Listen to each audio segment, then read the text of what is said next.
Hello, hello. Welcome back to Password. We're in the forest. Yes. When I came to, I was in the woods. Everything was hurting, but I picked myself up and started walking. No one was around, just me and my heavy breathing. It was dark, cold, and I had the feeling something was very wrong. It took me longer than it should have to realize I was bleeding. I feel that sometimes. Blood was seeping from a wound on my body. A blood-covered hand came up to sit in front of my face, a grim smile forming soon after. Something told me I knew everything about what just happened, why I was injured, but I couldn't open my mouth to ask. Stumbling into the makeshift campsite, I collapsed again, listening out into the dark. My blood ran cold while I heard the sing-song voice of someone I hoped I didn't have to face. Dave, where did you go? Soon after was his manic cackling, echoing through the woods. I know you're out there. As much as my injuries would allow, I scrambled forward to move on from the river. Something was pushing me towards the house. Orlando? I coughed, blood splattering against the tree I was leaning against while I turned my head. Far off into the distance, I could make out lights. It had to be the mansion. Further out into the distance, I could hear Jack laughing. He seemed to be moving away from me rather than pursuing me, and I sighed. Though doing so sent a jolt of pain up through my chest. Jolt of pain up through my chest, I continued. Okay. My pace slowed, my vision blurred. I could see someone approaching me in the dark, but it was hard to make out exactly who it was. Maybe I'd given up, or maybe I'd known already, but with how deep the smell of blood was in my nose, I couldn't tell. Oh, hi. There you are. My eyes dipped, down to the gun in his hand. Dean? I coughed again. He stepped closer. Then everything went black again. When I next opened my eyes, I was laying on my bed. My face hurt. I could smell blood on my face, but I seemed to have control over my body this time. There we go, actual music. I can now adjust the audio. I had to change something between recording sessions. It's fine. I flexed my fingers and reached out to the mass of small things woven through a piece of string. As I turned the makeshift friendship bracelet in my hand, I sighed again, this time in relief. Tyson's room. I was in Tyson's room. Or maybe it was closer to our room now. If anything, the most distressing thing wasn't being able to smell anything other than blood, rather than that familial scent that I associated him with, given I was surrounded by things he touched. How did I end up here? Was I even still in the same timeline? Were there other timelines? As I sat up with a groan, my eyes slowly went towards the door to the room.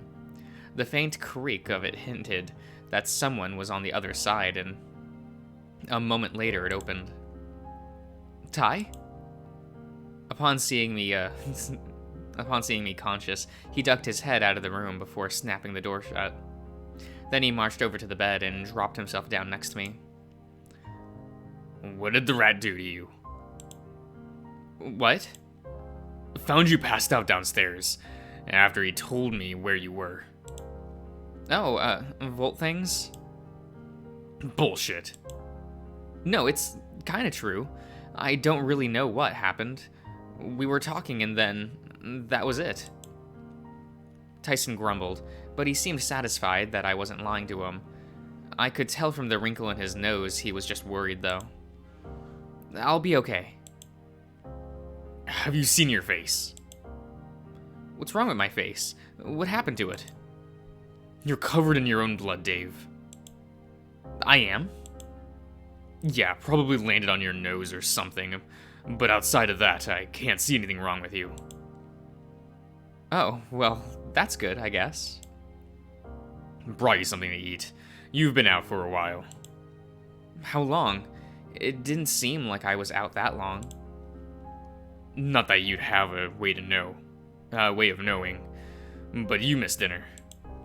Oh. Don't worry. I grabbed you something just in case. He handed over a foil-wrapped bundle, yes, and I gingerly took it while trying not to breathe in through my nose. Where's Thanatos? Fuck if I know. You hungry or want a shower or what? Ty, can we talk about something? What? About what happened today. What do you think of all that? Look, there isn't anything else I can say that I didn't already. I want you safe. I want to take you home. If I could, I'd drag you down the mountain myself, but with the road out. Not to mention leaving everyone else behind. If I'm being honest, I don't care. If you're safe and we get out, then I'm happy. Although, if we can get Haas out too, that'd be a bonus. None of the others? I know you want everyone safe, but if push comes to shove, then I'm picking only who I care about. Anyone else is a bonus. Right. You don't have to say it, I know.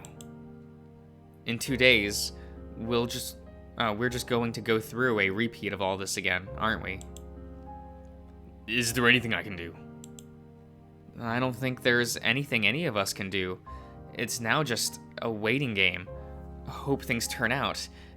And we can get out, right? Right. I handed him back the food he'd brought me, and I struggled out of bed. Yes, that's what that says. I'm gonna have a shower first. As I stepped away, Ty grabbed my wrist and held right. Listen, I love you, yeah. And I love you too, Ty. When I'm done, we can just cuddle, I guess. I was exhausted, sore, and after I'd eaten more sleepy than I'd given myself credit for. Part of me was half expecting that he'd ask to do something more, and I sure as hell could feel it. Would explain why he spent a while in the bathroom after a while and returned just as sleepy as I was in just boxers. Yes, okay. It was not long after that I passed out again. This time, though, hopefully, it'd be a dreamless sleep. Okay. The day played through my mind, not solid enough to form a dream about it, but the events still rang true. The dream, Dom, the talk, Oswin's deal, and the fact we were on a 2-day timer until we'd been seeing Dom again, and just with Oswin and Roswell leaving one of which not coming back. But 2 days, that's all we had until the next event was going to happen. Was it a lot of time or just a little? The idea kept bouncing in my head between the two, the more I thought about it. Okay. As I opened my eyes, I took a moment to adjust, carefully looked at the ceiling, and flexed each of my fingers in turn, making sure that I wasn't asleep. I felt silly that that's what it had come to, but I breathed out knowing I was properly awake. Tyson was sprawled out on his back, leg twitching every now and again. He seemed to be having a nice dream with a slight smile on his face. Ty? I saw his face scrunched up briefly as I whispered his name a second time, but soon enough, he had the gentle smile on his face again, hinting that he was still asleep. Seeing his smile brought one to my face too. Even with things going on, he was able to smile, to find something to be happy about, even if he was dreaming. I wondered what he was dreaming about, but I was sure I would find out later. As I got dressed, I looked out the window. Part of me wondered if I was if I was going to catch Dom or even Jack sneaking up to the house the longer I stared. But it was just green, no pale white or ashy gray lingering out of place. I looked over to Tyson, who had sprawled out further across the bed, and I wandered over to lightly kiss him on the side of his muzzle. "Dave." He reached out for me sleepily and was happy placing his hand on my face. Not that he said anything more about that. His hand fell away near immediately, and he resumed snoring. I left Ty there to sleep, not wanting to bother him if he was finding some happiness with everything going on. From what I could see, Dean was outside near the back door with a mug of coffee. I would have said hello, but the prospect of coffee was too strong. You could have just had some of his, right? Share with Dean. The moment I stepped into the kitchen, I made for the pot of coffee and got myself sorted. Rationing out a little of the milk from the refrigerator, I took my coffee a little darker than usual. Not that it mattered when the bitter flavor hit my tongue. The warmth and the jolt of endorphins just came from my favorite drink and gave me the jump I needed to properly wake up. Though not bright-eyed and bushy-tailed, I could feel myself start to take stock of a bit easier. Tomorrow, at some point, Roswell and Oswin would head off with Dom. Then it was a waiting game for Roswell to come back, and we'd be able to go home. It didn't really sit all that well with me, but it wasn't as if I had a say in it. Going to the pantry, I was reminded of our food situation. Best not to touch anything in our case. Excuse me. Wait, where was? Anything in case Orlando already had plans for every little thing in here.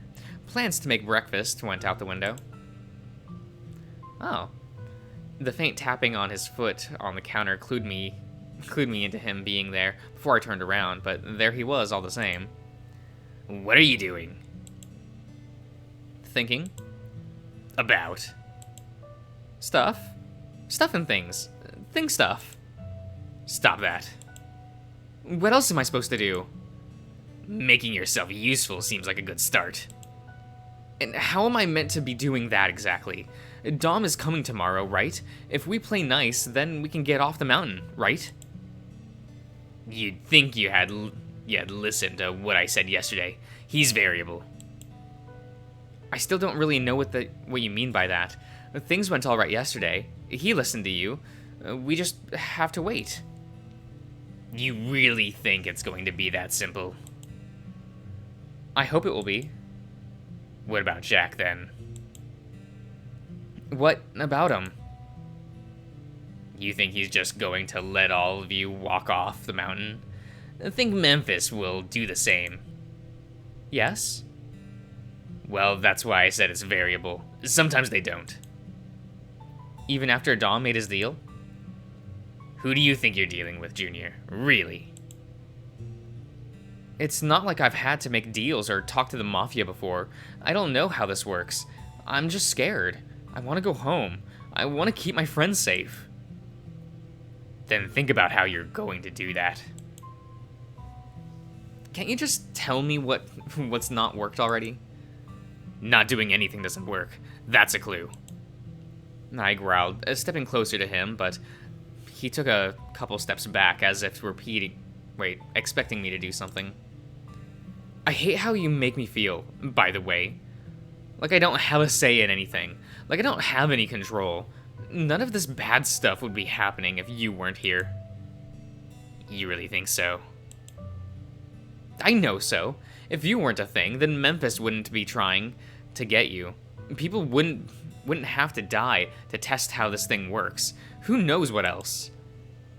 "Take that back. You don't know anything, Dave." "I know enough." I was assaulted by sound. Yep, okay. That made me buckle, but not pass out. "You know nothing. You can't even comprehend how many times I've had to watch all of you die. How many times I've been left alone for countless years until I woke up the next time around to do it all again." I look up at him, standing at the edge of the counter. The same conversations, the same questions, and all for what? I don't... I'll tell you what it wasn't for, Dave. It wasn't to spend eternity solving the problem that has no answer. I don't know. Then when I ask you about Jack, what are you going to do? What is going on in here? Orlando? Oi. Talk some sense into Dave. Thanatos, the hell did you do to him? I was pulled from the ground and dusted off. Orlando adjusted the coffee cup in his hand before huffing at the rat at the counter. Nothing that wasn't necessary. I find that hard to believe. He wants me to think about what I'm doing about Jack. What? Did I hear that correctly? I turned to look at Roswell, who seemed out of it, stumbling into the room slightly. You look terrible. Rude. Yeah, I feel terrible. But what about it? But what was it about Jack? Is he here? Not yet. At the rate we're going, it's unlikely. That's good, right? Roswell, sit down. You look like you're about to collapse. I'll be fine. If he's not sitting down in the next minute, he's going to be on the floor and chip one of his tusks. You're bluffing. Wait and find out then. And, but what about the Jack thing? Are we in danger? Orlando caught Roswell as he started to wobble. The minute wasn't close to being up, but I looked across at Thanatos. We should talk, shouldn't we? Are you willing to listen? I still don't trust you, Thanatos. Well, good thing we pivoted away from you being able to help anyone is a long time back. Sal, Haas, and Dean are outside. Tyson will be down shortly and join them.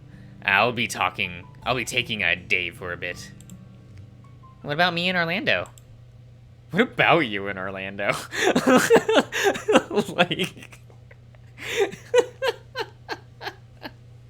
Oh, look, it's my two least favorite routes.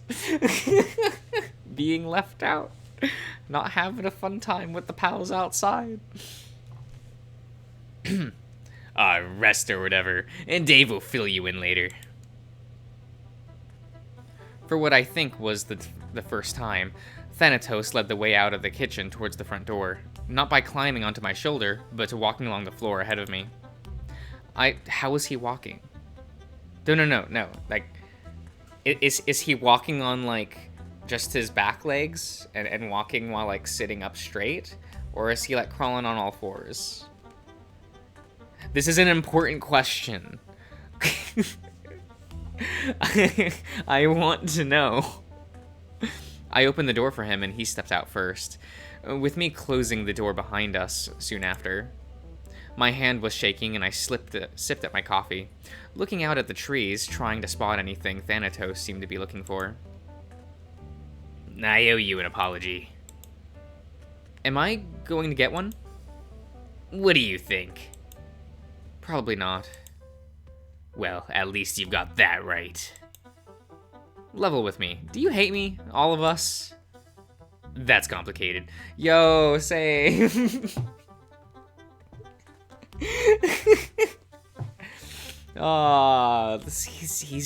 He's the best, right? Like he's just.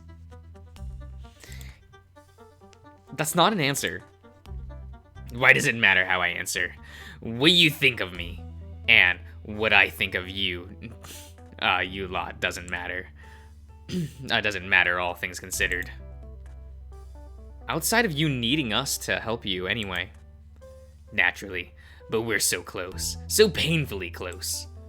To be the end. I sat down on the steps leading up to the front door to Thanatos and continued to drink my coffee. You're talking about our escape. It goes well then. It can, but that's yet to be seen. Things still need to happen. I'm just going to assume you're either going to tell me specifically what I need to do, or tell me literally nothing. And I'm just meant to figure it out. If you haven't gathered already, you need to have a plan for Jack. How can you even plan around him? He's fast, has a knife. More than one, actually. Unless you can science me up some magical knife-proof armor, I don't think I have what it takes to deal with that. I've been trying to find a reasonable solution myself. A reliable solution. Keeping Dominic alive has worked so far. Because he can keep his work buddy in check? Don't underestimate how much that bear wants an easy job. You're not going to outbid Memphis, but if you can make his life easier while still getting Memphis what he wants, Dom will make sure it happens. But what if Dom isn't around? Then we have a problem. So we need a contingency plan? Unless you're keen on getting stabbed. I drank deep from my coffee, trying to think about it. Could we set a trap? Would a weapon be useful? Escaping? Looking down into my empty cup, I wondered where I could draw some inspiration from. Well, I don't want anyone to get stabbed. One of you is going to... One of you is going to need to be stabbed, though. Maybe a little. Make it Roswell. Need? Who? Why? Doesn't matter who, but if someone's going to take the fall, they assume Roswell will get in the way like he normally does. And if I don't want Roswell stabbed, you offering to take his place? I didn't like the idea of getting stabbed, but I didn't like the idea of others getting hurt more. Careful, Junior. Show any more courage, and I'll think you're developing a hero complex. It's not that. I just want my friends to be safe. Yeah, I know. Heard that enough times that it's basically imprinted by now. Not as if telling you to give up and letting them die is going to be much different. What? What did you say? What? Were you the reason I was thinking those things? I don't know what you're talking about. The thing. Tell me to give up. To let my friends die. If only. Oh, this is good dialogue. I reach out to grab him and he just hopped backwards out of reach. Careful, Dave. You know something, don't you? I knew what happened the moment everything went black. Somewhere in the back of my mind, I swore at Thanatos' ability to just knock me out whenever he wants. At least I was getting used to the sensation and knew what was happening. Oh, okay. Well, I think we'll end the part here. That sounds good. We can explore the creepy mill later. Yeah. I'll see you around, everyone.